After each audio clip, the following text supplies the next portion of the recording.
Big news, big news. We said it just a few days ago. We believed, come hell or high water, Mekhi Wingo would be playing in that game. As well as we knew him, this is a guy who's going to gut through it if possible, if it's something, within his control.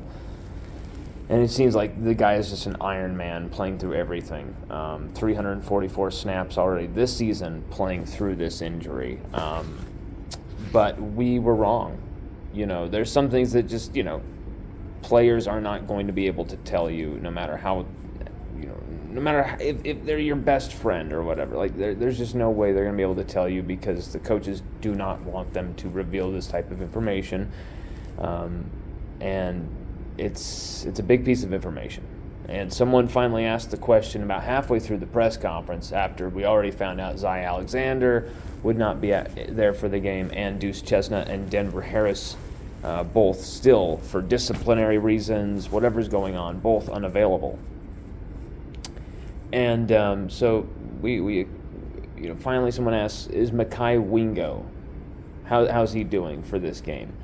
And Brian Kelly, you're expecting kind of like, we'll see, he's day-to-day, but not practicing, maybe 40, 50%, 60%, whatever, something like that. Instead, what we get, he had surgery, out for the season.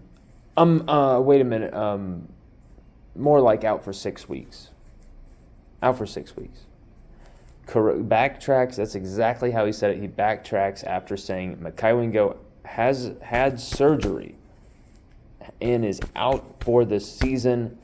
Backtrack, out for 6 weeks. So technically, unless LSU make the college football playoff, with an outside chance maybe that he makes the SEC championship game, which would most likely be against Georgia, obviously, Mekhi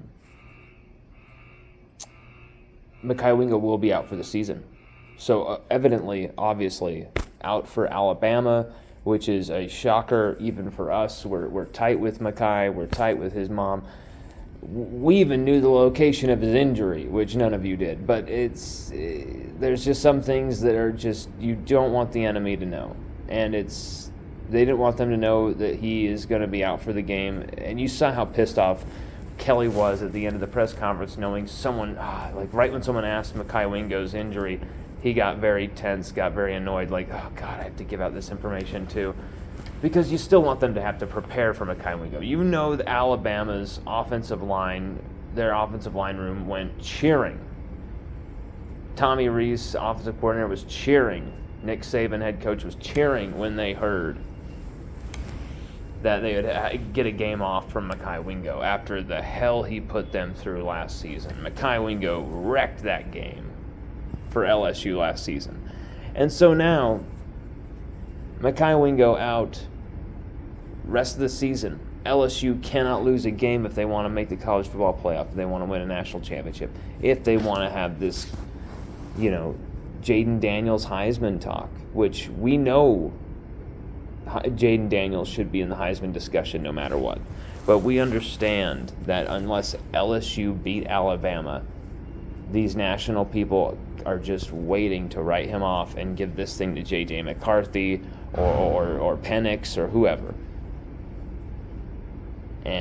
But they're definitely not wanting to give it to Jaden Daniels no matter what. For some reason, no matter what he does, they will not give him love. LSU have to beat Alabama. They have to go undefeated. They have to, from here on out, they have to get to this pinnacle stage where they can be selected in the college football playoff to really be able to signify this season and make it count. This unforgettable offensive adventure we've been on, and make it count. But without having a soul on defense, without having your anchor now on defensive line that was still struggling, even though improving, where are you going to look to now?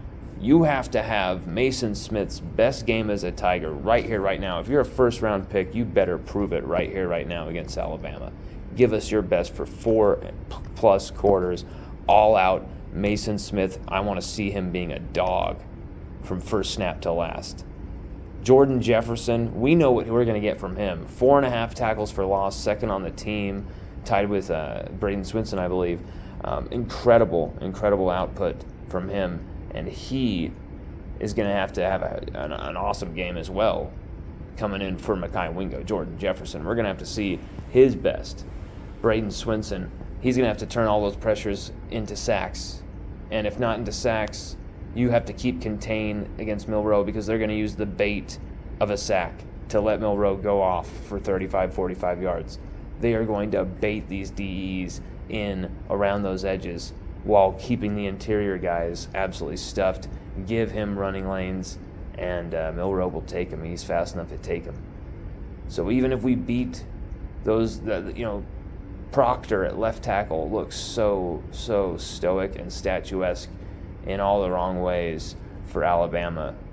But even if we beat him off the edge, Milroe has so many lanes without a guy like Wingo there, and an underperforming Mason Smith. Perhaps an Omar Speights like we saw against Ole Miss. But if we can see an LSU defense that is ferocious and rabid, even with all these injuries, which we have seen in recent memory, 2021, going into that game, how many guys were LSU missing before that 2021 game against Alabama, where we allowed only 6 rushing yards? We were missing like half of the defense, half of the starters on defense due to injury.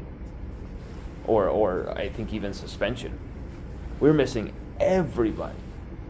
I believe it was Stingley and Ricks, both. I believe Cordell Flott as well. Missing all 3 of them. I believe we were missing Allie Gay as well. Major Burns was also out that game. There's so many different guys out that game. And LSU only held them to 6 rushing yards with the Durante Jones defense. Durante Jones finally got to call his own defense and held him to 6 rushing yards. Should have won that game. Jack Besh was open multiple times. Max Johnson had to hit him. Overthrows. Booty was open. Overthrows. Had to hit him, but offensive line couldn't protect. He had a different kind of offensive arm couldn't make those throws. But point is, LSU, we're going to have to find solutions here. We're going to have to see Mason Smith's biggest game. We're going to have to see Sage Ryan's biggest game at the back end. He's going to be the veteran guy at corner, basically, for this game. You're basically telling us that 2 available healthy bodies, Deuce Chestnut and then the super talented Denver Harris, will not be participating in this game for whatever reason. Has nothing to do with athletics.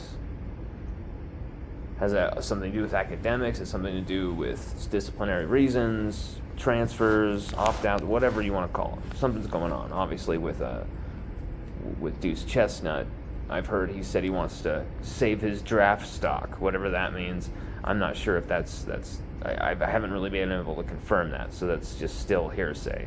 But that's just what I have heard. Since we've heard nothing over so long, I'll reveal that. That's what I heard at the first, was he's sitting out to save his draft stock. I don't know if that's true or not. I haven't been able to get a response from him. We have reached out to him for comment. We have actually met Deuce Chestnut last March. This March. So we've met him before. We were able to talk to him. So it was a little shocking to not get some type of response from him. But still, this is a defense that is up against Alabama. You've got Zy Alexander. He couldn't come back from his ankle.